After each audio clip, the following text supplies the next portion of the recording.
Hello, everyone. How you doing? My name's Benner, and welcome back to another edition of Takeover Tuesday. Yeah, like I said, I'm your host, Benner from Black Fawn Distro, and we've got a great, amazing special guest coming up tonight. We had Lauren Messervey take over our Instagram all day today, posting some awesome photos about her writing career and all things horror, and we're going to dive right into that right away. But we've got kind of a new format for the show happening. I'm coming live to you from the Black Fawn Distribution studio, and we wanted to provide a couple of news updates before we jump in, just because there's a lot of news to let you know about. So look, we've got this awesome re-release of Bite dropping in Sunrise Records locations across Canada. So this was a re-release using this new retro artwork that was completed by our friends over at Fiction Design, as well as Small Dog. They kind of combined and put out this really, really cool sort of retro kind of artwork. It's only available through Sunrise Records. So it's available across the country. Obviously, the Ontario stores aren't open yet. However, they will be soon, and you can pick up your copy there. So it's on sale as well, which is a great idea for the summer. And also, if you've already picked up picked up Bite previously, we also have the retro artwork available. Just the sleeves, just the slip cases. They're available in our online store. We also have some Black Fawn Distro T-shirts available, as well as a limited run of Black Fawn Distro hoodies, backed by popular demand, and they are also available in our online store, which you can check out at www.blackfawndistribution.com/store. So without further ado, the one last thing I wanted to let you guys know about is that we have partnered up with these guys, Deadly Grounds Coffee, the most amazing coffee company in the world. They are a horror themed coffee company that has all kinds of goodies. If you check out their store or their cafe in Durham, it's an absolute destination to go to if you're looking for something to do now that they are open. They've got a whole bevy of drinks and stuff, but they do roast coffee as well. So we've partnered up with them. We're actually doing our own Black Fawn Distro blend. It's called Appetite for Caffeination, Sweet Toffee O' Mine, a little bit of an homage to Guns N' Roses, of course, and it will be available soon. So make sure you check those guys out, and just to kind of give them a little bit of a shout out, we're going to just drop a quick quick commercial. If you haven't heard of Deadly Grounds, check them out online. You can pick up their coffee, order it right to your door, and also swing by their cafe if you get a second. And when we come back, we're going to jump into the studio with our guest, Lauren, and we're going to start talking about all things horror.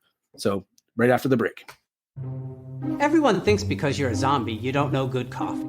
Well, they're wrong. We have very active lifestyles. It's not all wandering the countryside aimlessly or scaring passing motorists. And we all love a good cup of joe. And there's only one brew that gets my seal of approval. Deadly Grounds coffee is my guilty pleasure. Bold, robust, delicious. It's coffee that can wake the dead. With over a dozen different roasts and flavors, Deadly Grounds can satisfy the most finicky of coffee addicts. The aroma is so intoxicating. It brings all of my neighbors out of the woodwork. Deadly Grounds coffee. Coffee to die for and zombie approved. It's good to get a little deadly.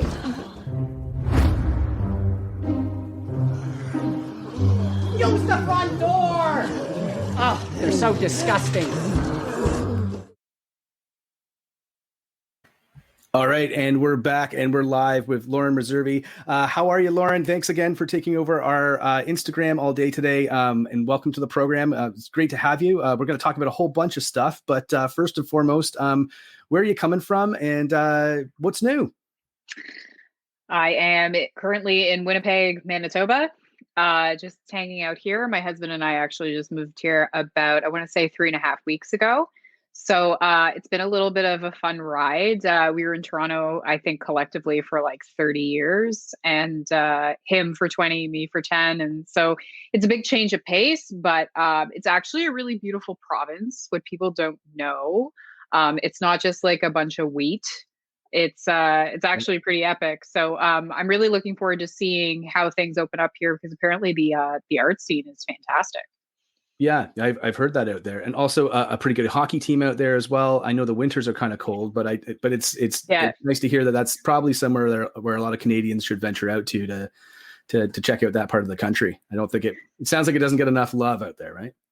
Totally doesn't. And like, there's a lot of really, because the winters are so cold and evil, there's always a lot of really cool stuff that happens in the winters, like all kinds of cool festivals and like all kinds of great fine dining on ice. It's just a place that I think people need to discover a little bit better and realize how great it is. So Awesome. far, Well, thumbs up. thumbs up. Okay, so and listen, thanks again for doing this. I know it takes a lot of time and commitment to take it over for our Instagram for the day and for joining us, but we really do appreciate it. And for those of you tuning in right now, we are broadcasting live to Facebook Live, YouTube, as well as Twitch. And if you have a comment or a question for Lauren about horror writing, that's going to be the focus of this episode. Leave it down in the comments below, and we will try and throw it up during the broadcast, and we'll try and get you some answers. Lauren, you're a horror writer, also horror screenwriter now. What drew you to the genre to begin with? Like, can you walk us through sort of, I saw your post about The Shining, and we'll talk about that as well, because I have a story like that as well about The Shining. But what drew you to the genre to begin with, and what continues to inspire you when you're kind of pursuing stuff that has to do with horror? I think that originally, I actually vividly remember, I don't know if Ontario, if you guys had Jumbo Video, it was Absolutely. yeah, 100%. such a great space. My parents used to take me there when I was a kid. And for some reason, I would always kind of gravitate towards the horror section, because I really thought that the covers were weird. They were creepy. And I vividly remember the cover to Pet Sematary when it first came out. And I remember looking at it as like a tiny 4-year-old and being like, "Ooh, this looks so scary. I want to see it." And my parents were like, "You're out of your mind. There's no way that we're going to let you watch that." So I was so involved with like wanting to see these cool things that I was looking at the video store every day, that my mom made an agreement with me when I was about 9. She said, "Well, how about this? How about when you tune 14, I'm going to show you my 2 favorite classic horror movies, and we'll watch them together and we'll discuss them. And you can tell me what you think, and then we can kind of like go from there." And like I said on Instagram today, it was Carrie and The Shining. And both of them Classics. scared me. Total classics. Both of them still kind of creep me out in different ways. But I was pretty hooked from then. And then it was kind of like an interesting bonding experience that my mother and I have, that we still kind of have. And for me, it's just, there's kind of like that little bit of love there, that kind of, just the bonding experience just kind of remains, and it has like a special place in my heart. But I also find that as I've grown older, and you deal with like specific traumas and difficulties in your life, horror has given me the outlet to sort of psychologically experience some of the things that I'm dealing with in a controlled environment. Like horror kind of magnifies anxiety and all of the worst parts of humanity, but in a way where it's kind of fun, and it's safe, and you can kind of really explore the darkness and still be removed enough so that you can just be yourself and be able to be in a kind of contained environment. So with horror now, what I love about kind of this revolutionary horror is there are so many different new and amazing directors and writers who are coming out, who are creating incredible stuff. Like one of my favorite horror writers right now is, I don't know if you're familiar with Victor Laval, but like he took a Lovecraft tale and put it through the perspective of a Black man, which Right. has never been done before. And like Lovecraft was renowned for his racist commentaries, and a lot of his fiction was just awful and in that way. And so now to have an author take it and kind of make it his own and put a different spin on it is just an incredible thing that horror has been able to do. And so you have directors like Jordan Peele, and even to some extent like Issa Lopez, who did what is that amazing movie, Spanish movie, Tigers Are Not Afraid, where you get to so good, where you get to see like horror through the lens of different cultures and people of different experiences. And that's what's really inspiring me right now, is just to see how many different ways and how many different stories we can tell from so many different perspectives. Well, what's funny too is like I have this conversation all the time, and I think it probably really started with when they released Get Out, and Get Out was such a here's a horror movie that is no different from any horror movie that you've watched growing up. However, it's through this different lens, and because it's through a different lens, like you'd never seen it before, it was a completely different take. And it's always like, I always feel like it's great to have a couple more voices at the table, right? Because Yeah. you might see things from a different perspective, and that's a cool thing to do. So I think it's fascinating. I agree. Like, I think that it's going to be, I think it's going to maybe just kind of jumpstart certain horror franchises or new franchises, new stories in a way that I don't think people really originally thought that they would. And I think that's exciting as a movie fan, as a horror fan. Because I don't know, it's so odd. We were talking just before we got on the air, and we can jump right into this because I think it's a natural segue. But like, women in horror and how women are represented in horror, and now that those stories are being told not necessarily just from an actress's point of view as they were in the past, but from a screenwriter's point of view, a director's point of view. What's your thoughts on that? I mean, where do you want to see that go? Well, just more. We just need more of those stories. Like, I think undebatably one of the scariest movies that I've seen in a really long time was The Babadook, by Jennifer Kent. And her follow-up, The Nightingale, is probably one of the most disturbing movies I'd seen in a really long time too. And as a person who used to specifically only try to watch the most disturbing movies ever made, like Serbian films, Salo, Irreversible, seen them all, that's a really high bar to kind of cross. She really created something that had such an atmosphere of anxiety and terror in both films that really speaks not just to sort of a visceral level, but also to an emotional level. And I find that a lot of the women who are kind of stepping in are giving this lens of this more emotional, terrifying horror. Even the actresses like Ari Aster's Hereditary, Toni Collette is a great example of just a powerhouse of a performance that is terrifying because it is so emotionally driven. Mm-hmm. Which is not to say that the men out there aren't creating emotionally driven horror. That's not necessarily the case, but it's just a different way of doing it. So moving forward, I just like to see more of it. I'd like to see more women stepping behind the camera, creating stories that, speak to their experiences, and also to see more women of color doing the same thing. And I think that that's something that has been sorely missed for a very, very long time, and is something that, we're talking about more now. In terms of those films, it's going to just add more levels to what horror can be, because I found that for so long, horror was just about scaring the audience. Like, we had that whole section where we did slashers in the 90s. And then we had like that moment where we were all obsessed with Japanese horror in the early 2000s. Yeah. Yeah. And now we're in this place where horror is not just horror. Horror is also comedy. Horror is also drama. Horror can be several genres simultaneously, and it all adds to the pot. Like, it's undebatable that things like Midsommar is also kind of a comedy, and like Get Out is definitely a comedy as well. And it's interesting being able to go to a place where we can make really popular and awesome horror movies and not have to stick to a specific kind of a specific script and a specific storyline that used to be like what would get the audiences to come in. You know what I mean? Like, audiences want to see more. They want to feel more from their films. And that's what's really awesome about now. Well, I think part of this too is that because women haven't necessarily had a chance and an opportunity to tell their own stories, that they are telling these unique stories, these stories that we've never heard before, especially in the theater atmosphere or in cinema. But that's also, I think, challenging just male filmmakers as well to say, well, okay, well, these movies are operating at a different level, so therefore, I mean, I should really put some thought into this, and it's not just necessarily, this slasher, like paint by numbers type of thing. It's going to have some heart to it. It's going to have some more character development. I see that kind of bleeding into horror too, a lot more now than it was. Yeah. I mean, I think recently I just watched all the Friday the 13th movies, one through 8. No, that's not true. Sorry. I watched all the one right up to Jason X. So 1 through 10.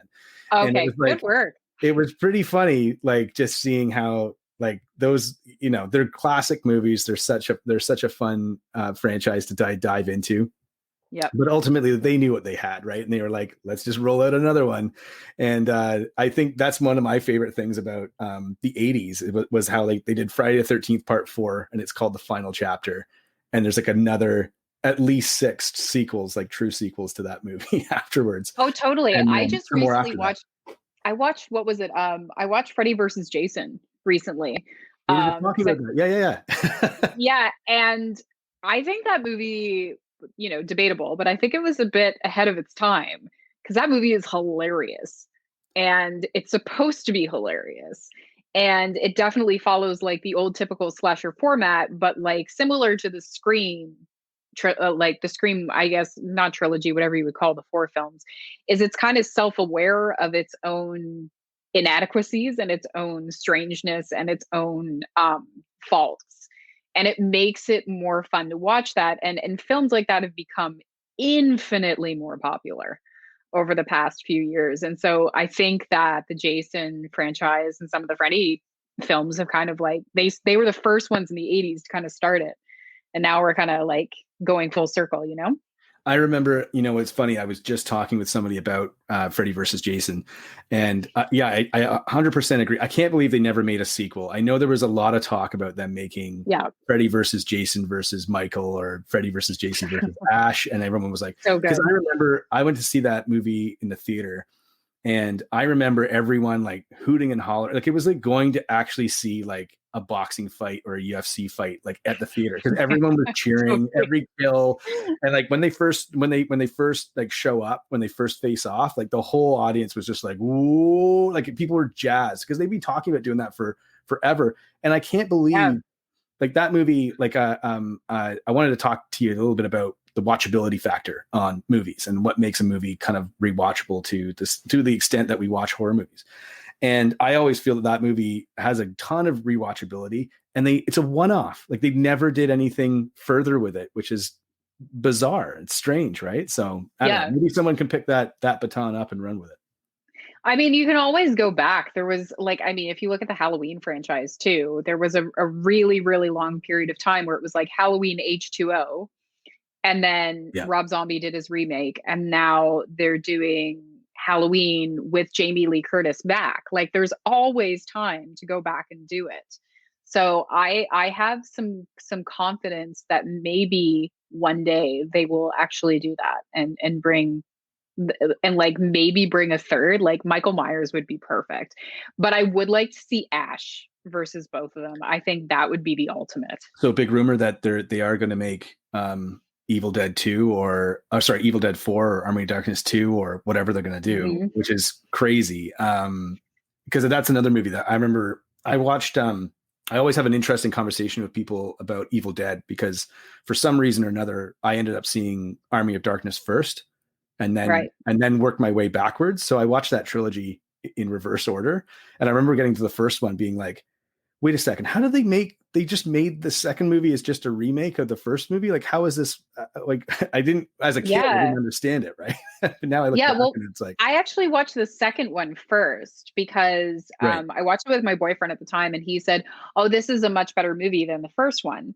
So I watched the second one first and I enjoyed it. And I actually totally disagreed with him. Like the first movie, the original Evil Dead, is one of my favorite horror movies of all time. I just absolutely loved it. For all of its glorious faults and all of its glorious creepiness, like it is still a creepy movie. And about the watchability factor, for me, it's like if you still kind of feel a little uneasy or you get a tinge of that original uneasiness that you had when you first watch it, I think that that's a really good indication of a rewatchable horror film. And then if you just enjoy the experience so much, if every time you see something new, if you notice something new. I remember years ago I watched the first Evil Dead again with a couple of my guy friends, and there's one scene where you literally see the boom operator like right under the bridge as they're like crossing the bridge. It's fantastic. Like it's there. They've never decided to edit him out, even though they have the technology. They're just like, yeah, let's do it. There's this guy under the bridge. Cool. We're going to keep him there.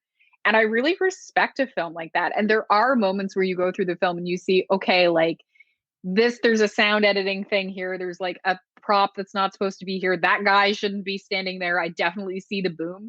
But because it is so incredibly iconic and because it has those terrifying moments with the possessed, with the deadites, it's just awesome.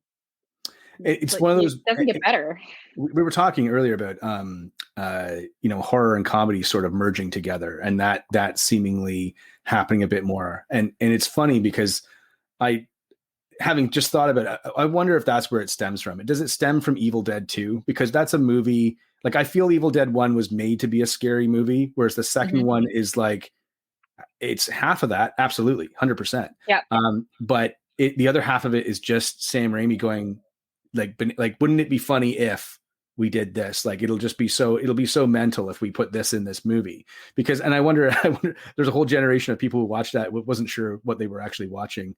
When they actually took it in, because you mentioned The Shining earlier, and so my story about The Shining is that I always remember this. I think I was like 12 years old or 13 years old, probably 12, I think.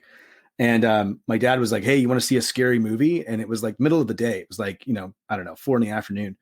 And I said, "Sure." And he goes, "This is a scary movie. It's got one of my favorite actors in it, which was Jack Nicholson, which was, whatever. He's every dad's favorite actor." Totally. From that, my dad's favorite actor too. Yeah. Yeah. Who didn't like Jack Nicholson, right? So it's called The Shining, and I was like, The Shining, and I watched that. I remember I had a Crispy Crunch. I'll never forget this. I had a Crispy Crunch candy bar in the fridge that I had from a couple days ago, and I was saving it. And I was like, I'm going to eat this Crispy Crunch bar while watching this movie. And I remember getting halfway through that movie and being like, what the fuck? Like, I don't even know what I'm watching. Like, this is like, I felt like the movie was haunted. It felt like it was possessed. Like, I just remember, anyway, I watched it in the middle of the day, and that movie still kind of freaks me out to this day, just because it's so unique and as far as the atmosphere goes. And like, and Jack, there's a scene where, like, I watched it recently during the pandemic last year. And there's that scene where, like, Jack Nicholson is just standing there in that sweater, and he's just kind of zoning out, looking out the window. Yeah, and he's like, just staring, and he looks so psycho. My favorite thing that I learned about The Shining. So, like, I'm a huge David Lynch fan, which I think if you love horror, you've at least dabbled a bit in David Lynch. But apparently Stanley Kubrick gave the music supervisor Eraserhead. And he said, compose the music as to how this film makes you feel. And that's why the music in The Shining is so unsettling, because this guy watched Eraserhead and it just like ruined his life. So he goes and he makes this incredible score that just adds so much to the tension of the film. But it's kind of a beautiful mess in a way, because I don't know, have you read the book? I've never read the book, but yeah, I'm aware that Stephen King disowned the movie, hated it, and I heard about the stuff with Dr. Sleep and how that film sort of rectified those two conflicting universes, right? And it did an amazing job too. Like, I was very skeptical of Dr. Sleep, and then when I saw it, I was like, oh boy, like they really did their homework on this. Because what's interesting about the book The Shining is it's an entirely a different story. There is nothing in the book that happens in the movie. Absolutely nothing. It is in its own right a different story. And King's biggest problem with it, or one of the biggest problems, was the fact that, and I totally get this, Jack Nicholson looks unhinged from the start.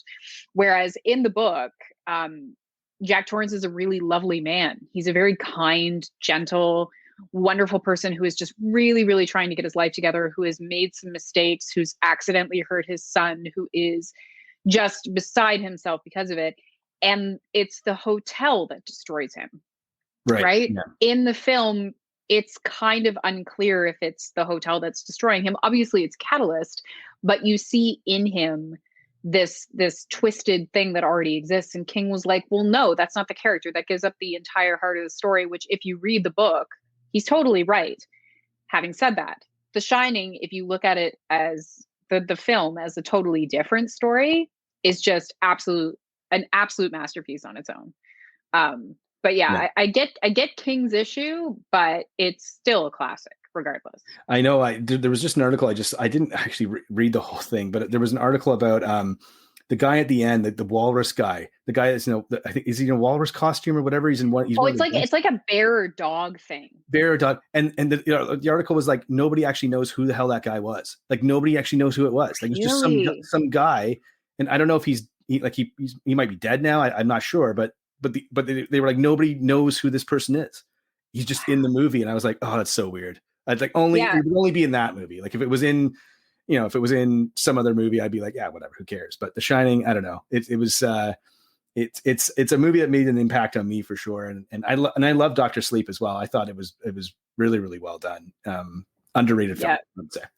Yeah, totally. When I watched that, I was like, "Ooh, Rose the Hat. That is how I want to dress for the rest of my life." That Yeah. that is awesome. She is great. Yeah, it was really, really interesting. Like I didn't read the book, but I was just such a fan of how and especially the actor. What is his name? He played Elliot in E.T. God, he was he was a good Jack Torrance. It was like it took me a minute to be like this. Like, is that not Jack Nicholson in Oh, the really? 80s? Yeah, Yeah, yeah, yeah. yeah. He just I, the mannerism, everything. He got it. I thought it was interesting how uh they recast the actors, the characters Yep. in the movie, Mhm, which I thought was pretty. It must have been a tough call to do that. mhm. But I'm glad they did that as opposed to like maybe like de-aging people or doing any of the other Yeah. CGI, hocus pocus, just because I just felt it resonated a bit more. I don't know. It was a very ambitious film to make, especially in this day and age. Yeah. So, but glad they made it for sure. So, Yeah, um, totally. let's jump into a couple comments. We've got just a couple here for you. Just so you know, John's piping in here saying, "Hey, London still has a jumbo video on Adelaide Street. So Get out. if you're back in the neighborhood, John, if you can, if you're still tuning in, let us know if that is if that's still open. I think that's the last one too. I think that's the last jumbo video." And speaking of horror movies, Matthew's just piping in here saying, "Hey, what is your favorite horror movie?" And or do you have or maybe one of your favorite horror movies? It's hard to put a button on one, but Yeah, that's a tough one because I have one for like every different genre and subgenre, but I have to say that my recent favorite, I'll just go recent because it's easiest. My sure. recent favorite was Hereditary. Well, mine I too. Mhm. Yeah, I don't get shaken by anything. Like, because I've seen them all. I've watched all the lists. I've gone through all the classics, and Hereditary actually really shook me to the core. And what's interesting about it as well, and this is a little bit of a tragic story, but we're good here. It's horror. When my dad passed away, at the end of 2019, after we identified the body at the hospital, my mom came home and she said, "What do you want to do?" And I said, "I want to watch Hereditary." And she was like, "Yeah, I also want to watch Hereditary." Great. So we watched it together, and it hits really differently when you have something like that happen to you, when someone passes away very suddenly. Mhm. Ari Aster just captured this atmosphere of grief and dread that I have never seen in a film in my life. And despite the fact that it has some decently really creepy imagery, like you can't really top the fact when Toni Collette cuts off her own head. That's pretty horrifying. But the scariest scene for me was the dinner scene. And it shook me. And I have watched that scene over and over again. And there is not a foul note in that entire moment. It's just absolutely terrifying. I thought the same thing. And I kind of said, I mean, I liked Hereditary more than Midsommar, but Ari Aster, for both films, he has this weird ability. The only way I can describe it, and I'll tell you the scene in Midsommar as well, was that that scene where it's the circle of women that are all like moaning in unison as she's having this like crazy panic attack, right? And Yeah. I remember sitting in the theater and I was like, halfway through that scene, it's like, God, this, like, I feel so uncomfortable right now. And the only way I can describe it is like Ari Aster knows how to like open you up and like kind of find a spot inside you and Terrify you. where it feels so awkward and so personal. It's like someone knows a secret about you and you don't know how they know it. And I remember in Hereditary as well, at the end, the scene, well, spoilers alert, sorry. So spoilers, people should have seen this movie already, but the scene where the body kind of floats up into the treehouse is like, Oh I my don't know God. why, I can't explain it, but for some reason that sticks in my head and I replay it in my mind all the time. For me, it wasn't, so again, like spoilers, seriously, but everybody should have seen this movie. It's just important. But like when Toni Collette cuts off her head And then the head rolls on the ground, and there are two naked people or three naked people Oh standing yeah. in the Oh, darkness of the room uh, waiting. My it just got mouth chills. dropped open, and I was like, ha ha ha. Terrified me. And it's funny what you're saying about Midsummer and that scene, because I realized something about it that I don't know if you realize this, but someone had to point it out to me for me to go, oh my God, that's a rape scene. Um, and you do not recognize it because it's a man who's on the receiving end. And what's really Hmm. interesting about that is the whole thing happens against his will. And because he, of the typical patriarchal dynamics that we're used to, I didn't clue in on that until like 5 days No. after I watched it, and someone told me, "Hey, that was like the reason why it's disturbing is it's a rape scene." And I was like, "Oh my God, you're right." And it just, knowing that adds a new dimension to, I mean, kind of the tragedy of it. So at the end, when he dies, it made me kind of not like him. I didn't like the character at all, but it made me have this sympathy for this guy that I hadn't had before. And I love how Ari Aster just very subtly slipped that under the radar for a lot of people to see if you were paying attention or not to the commentary that he was actually putting in throughout the film. Yeah, I find him to be one that I love the fact that he isn't rushing out his movies in Yeah, this scene, and very very similar to Jordan Peele, where the films yeah, are very much thought out. You're getting a full product, and I mean the same thing with Us as well. Like there's some flaws in that movie. I wouldn't say it's a perfect film, but I remember watching it being like, I have no idea what's going to happen, and I'm a yeah, bit freaked out. And same thing with Hereditary, same thing with Midsummer. I was just like, I don't know where this is going. I have an yeah, idea, but everything around the corner is a mystery, and I think that's something that these directors are kind of bringing back to horror, or just bringing back to cinema in general, where it's like I watch a lot of popcorn movies, and I can kind of tell you where they're sort of going to go and where they're going right. to end, and that's fine. But I like the idea of being surprised with something new that I haven't seen before, and Yeah, because yeah, I don't know what it is about Ari Aster, something about him being able to articulate tragedy in a weird way that's like the start of Midsummer. I was like, holy shit, oh like man, this is crazy. Like I'm like, I'm only like 10 minutes into this thing. So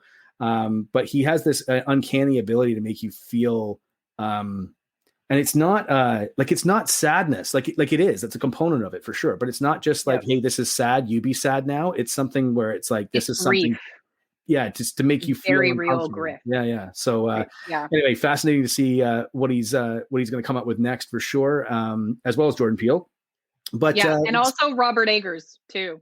I just want to yes, throw out that name. Eggers is fantastic. Him, and so Ari Aster just announced his new movie. It's called Disappointment Boulevard. okay. It's got Joaquin Phoenix and Meryl Streep in it, so just that's going to be awesome. Yeah, I think he's upping his cast. He's getting better every time. Mhm. And I think it's called The Norseman that's coming out with Robert Eggers, but he's working with Anya Taylor-Joy again. Bjork is in it. The Skarsgårds are in it. And I love me some Skarsgårds. They're my favorites. Yeah, I think they're all in it, and it's going to be fantastic. I know Anya Taylor Joy is she's on a hot streak right now. She's going to be like she's going to take off, I think, for sure. Not that she already Totally. hasn't, but I just feel like I feel like she's in everything I watch now, and she's always excellent. So Yeah. and I love The Witch too.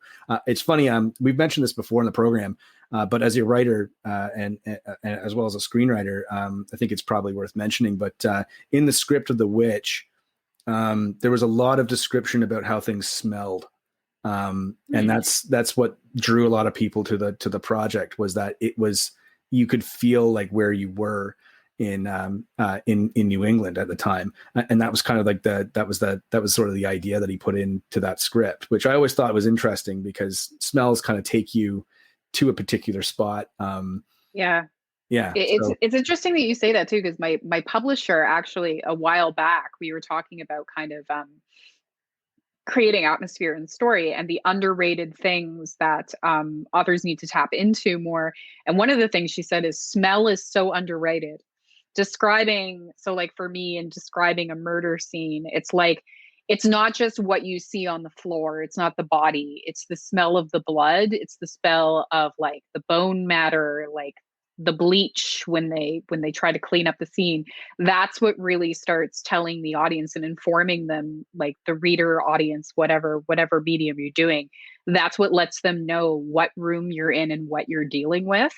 Because out of all of the senses for me, the two that creep me out the most or will trigger the creepiest sensations are sound and smell before sight.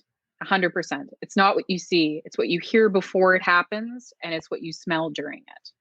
And that's something that I'm not surprised that Eggers put that in The Witch, because you can practically smell that film. Yeah. And it is funny because there are so many things that are like you said, like they're not necessarily utilized. But if you mentioned something like, can you think of what, gasoline would smell like, or freshly cut grass, or rain, or whatever? Everyone goes, oh yeah, no problem. But can you smell these smells as well? Like, can you remember these smells also? And putting that on the screen. I mean, I don't know if we'll ever get. I know there's some movie theaters they have smells that go into them now. They're like, whatever, they like the 6D theater. I don't know, that might get a bit crazy, but depending on the film you're watching, but it's interesting. I think that sort of sense takes you somewhere else where you might not be if you were just watching something. Speaking of sound, the sound at the end of Hereditary, it's a piano string, right? Which is something you hear and try and figure out what it is.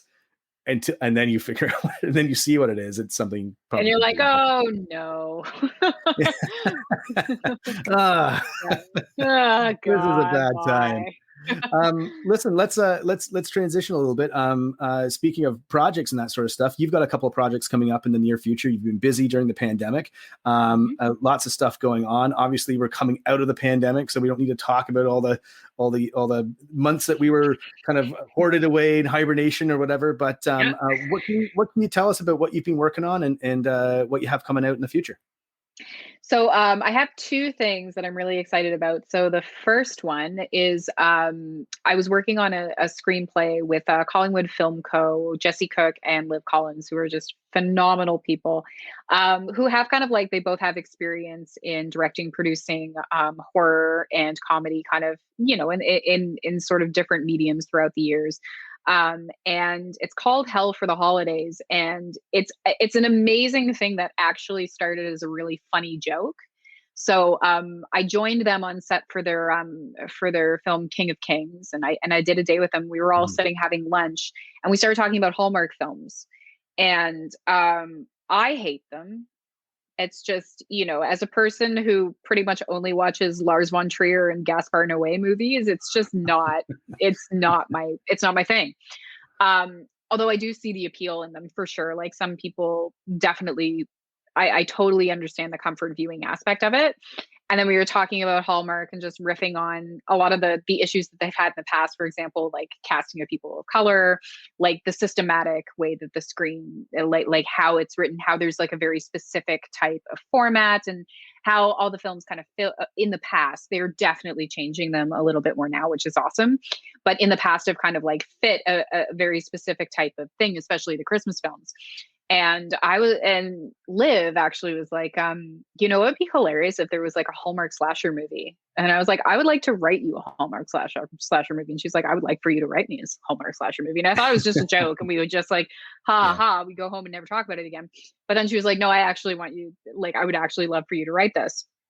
So I wrote Hell for the Holidays as kind of, a little bit of a riff of a middle of that genre. So the whole film follows kind of the format of a Hallmark film, but it's interspersed with a lot of the slasher. And it's been interesting because, oddly enough, they're kind of not as dissimilar as you think they would be.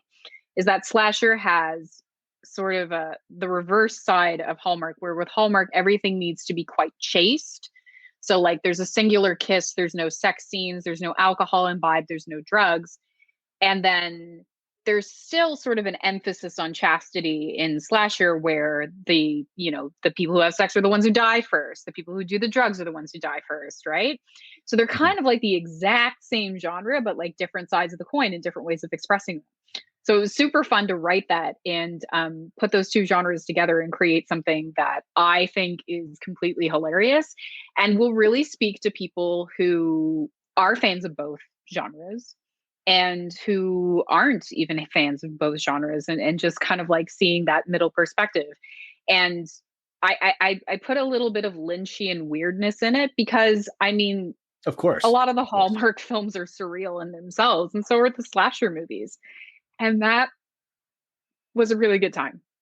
So it's supposed to go to camera later this year or early next year. I'm so psyched to see it go down.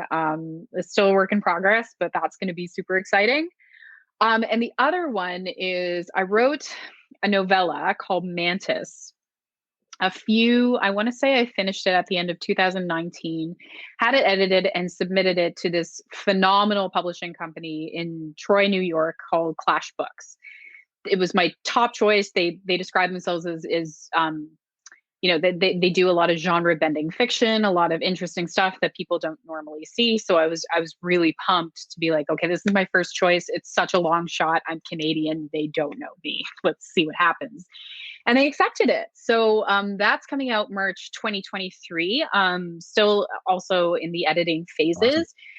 But what I can tell you about that is it's basically about a woman who is gang raped at a party by her boyfriend and some of his friends, and she decides to exact revenge by killing them off like a female praying mantis. So she kind of suffers a psychotic break. She starts seeing herself as a mantis, and she starts decapitating them and sort of like luring them into her trap before she does it. And you wouldn't think that people want to read that, or maybe you would, maybe because like you're into horror, you would.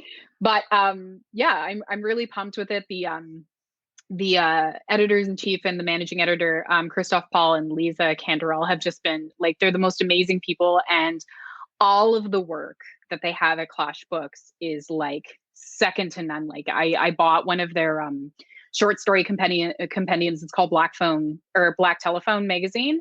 And every story was just terrifying and awesome and weird and heartbreaking. It's like, it's just been a dream to work with them. And I can't wait for the launch. Awesome. Well, congratulations. That's those are exciting projects to come out for sure. And also Liv and Jesse from Collingwood Film Co., right? Yep. Do I have that right? Yeah. Liv was on the show as well, so friends of the program for sure, and big fans of those guys. So which is great. Now, Lauren, I don't know if you've watched our program before, but there is a section in this where we do a rapid fire section. So it's a series of questions, and we're going to put you in the hot seat and throw you some questions and try and get some. This is hard hitting journalism in action. Are you ready? Are you game?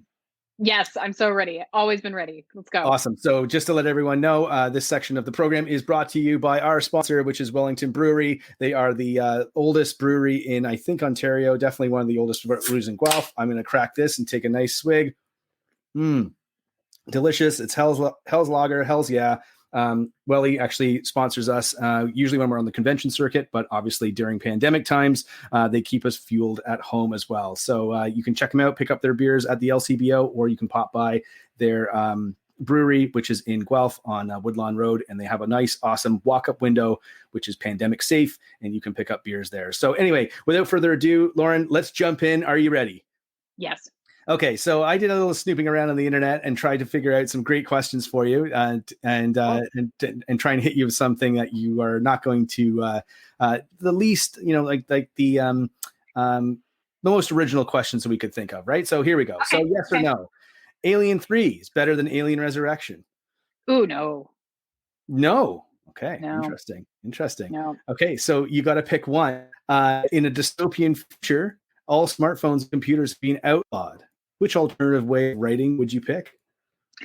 Just give me the paper and the pad. Just let the pen and the pad. Give me old school. Old school? Okay. Yeah. Awesome. So help us out. You have a pretty hilarious Twitter feed. What can you tell us about Young Adventure around the house?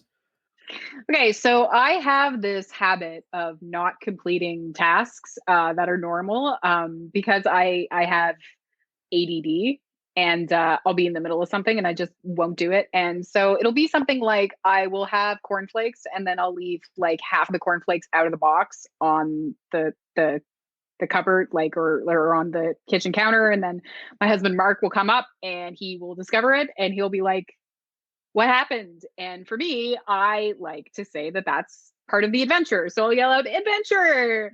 Why did it happen? No one knows.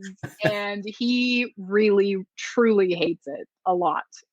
Just to, but it's like just to keep repeated things like I'll just misplace stuff and it'll be in different places. And whenever he discovers it, I'll just yell adventure. So, like so my significant other will kind of do the same thing, where like a plate or something will almost make it back to where it's supposed to be. So, like, you know what I mean? Like something might make it back to the cupboard, but it's close. Like it's not like it's so far away. It's like just a few extra feet, and it could be where it belongs. But she doesn't care about that, and I have probably some sort of undiagnosed slight OCD where I just like, just put it back. I mean, the dish goes, the cup goes in the cupboards with the rest of the cups, so, but anyway, yeah. I digress. All right. So what next question, what do you want? You're picked by a huge studio to write a reimagining of any intellectual property that you can think of. What property would you pick and why? Sallow or the 120 Days of Sodom by Pier Paolo Pasolini. That's what you would reimagine? Okay. Yes, and I'd switch the sexes so that the sex that was in charge of everything were all women. That's like actually one of my grand dreams. I just really want to do that. I don't know if anyone would ever watch it, but I think it would be a really interesting project to explore. Okay, and fair enough. And tell us more. So our actor Mark Gibson fairly well. In fact, we hope to have him on the program in the future. Can you share a funny story about him? Oh man, he's so funny. I think my favorite thing about him is that he tells, and this is not even a favorite thing, I just have so many, but he has had this habit over the past couple of years of telling me very plausible lies and just leaving me with them for an extended period of time and seeing how far he can make me believe them. So as an example, like many years ago, I had very short hair and he would just kind of trim the back of my neck and he did a really good job of it. And I was like, oh my God, you're so good at this. How do you know how to do this? And he would be like, oh, well, I was a barber in Winnipeg back in the day. And he was like, it's how I made some subsidiary money. And then, it's really helped. And you wouldn't not believe that, would you? No. Total lie. Total lie. Left me for weeks. I started mentioning it to some other people who he knew. And they were all laughing and I was like, what? And he was like, that absolutely never happened. And another one is like, he was in this film called Exit Humanity many years ago. Yeah. And Brian Cox was the narrator of it. So he told me this story of him and Brian Cox like hanging out and having a really good time. And like, they had these cute nicknames for each other. Never happened. Let me thought that happened for so long. And best he was friends. Like, and he was like, no, Brian Cox did everything from a studio. Never met him in my life. Okay. Well, yeah. Well, that's a precursor for everyone out there. We hope to have Mark on the program at some point in the future to talk about obviously all the films that he's done, including Exit Humanity. So hopefully we'll get enough requests. We'll try and convince him to jump on here at some point. I had a bonus question because I felt it was, we wanted to keep you humble a little bit to maybe just we don't want to tarnish anything, but maybe just kind of break your character of horror street cred a little bit. But this is your bonus question: is that Tom Brady gets traded to the Dallas Cowboys? Yourself, a big NFL fan, would you say out loud, "How about them Cowboys?" and cheer them on with the rest of Team Black Fawn? Yes. Awesome. Yes. I'm sorry. I'm like, this is so, people hate this, but I'm such a Brady bandwagoner. I didn't care about football at all until I met Mark. He got me into it. I think they've won Brady has won 4 Super Bowls since we've been together. And he's just such a phenomenal player. It doesn't matter where he goes. He could go to the Dolphins, who I hate. And I would be like, yeah, Dolphins for a year or however long he stayed. Well, he probably won a championship, right? It's like, so. Oh, for sure. Yeah. I don't know why every team tries to have him. I remember when one of the times we first met, it was on, Chad's luxurious rooftop sports bar, tiki lounge bar, or so bar that he has up there, which is obviously being transplanted to another city now. But he was like, do you know Mark and Lauren? I go, yeah, I think we've met before. And he's like, oh yeah, they're big football fans. And I was just like, really? And he's like, oh yeah. He's like, Lauren's like a bigger football fan. He might be a bigger football fan than Mark. I was like, really? Like, it was just because we never talked about like football, right? I mean, it's not like we were always at film festivals or something like that, or we bumped into each other. Never really got into it. I have emotional problems when they aren't winning. Like, so just as part of the thing that's going on in my life as well, I'm 7 months pregnant now, but I was pregnant when the Bucks were playing. Congrats. Thanks. Yeah. So I was really concerned. I was like, man, how much can I jump around during the Super Bowl? Like, am I going to be able to deal with this? Is the stress going to just like whack me out? Am I going to pass out?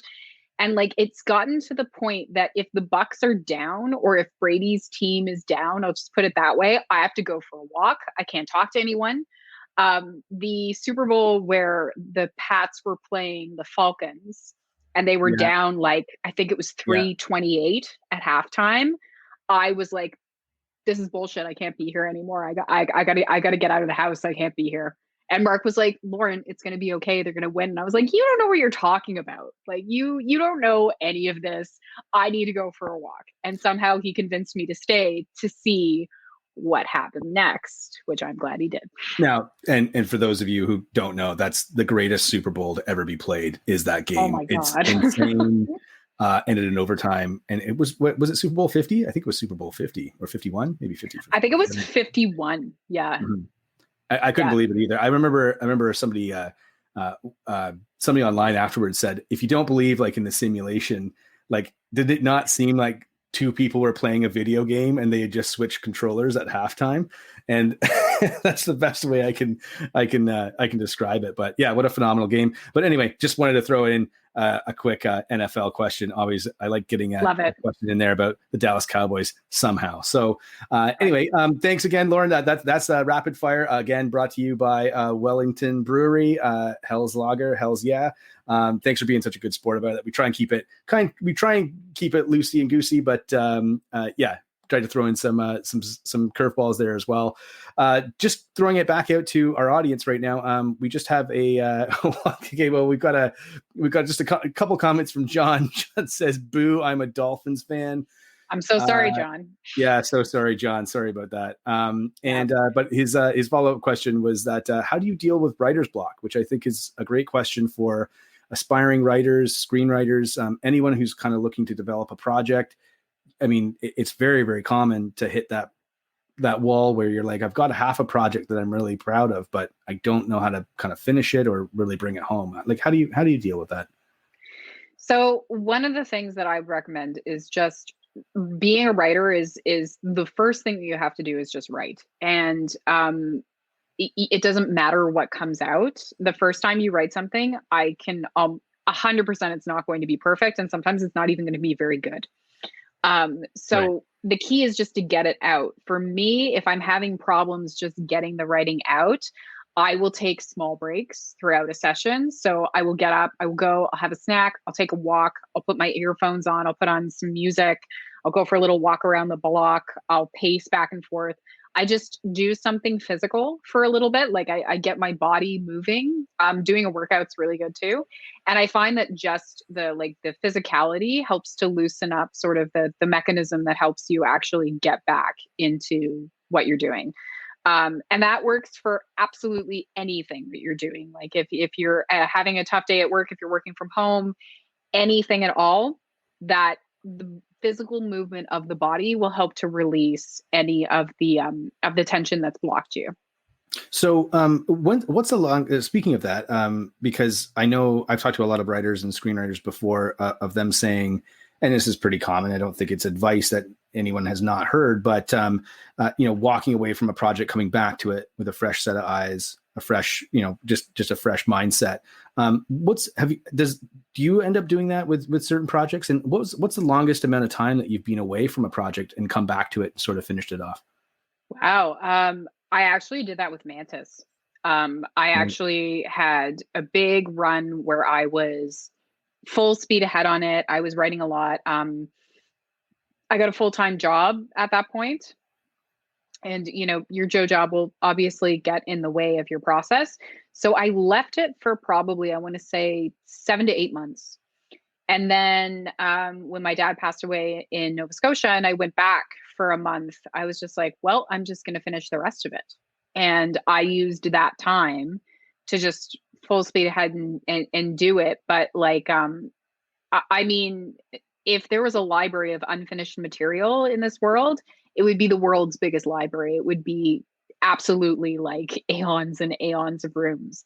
So part of the challenge is just finishing something, but you can always go back. You can always go back to any project. You can always relook at something.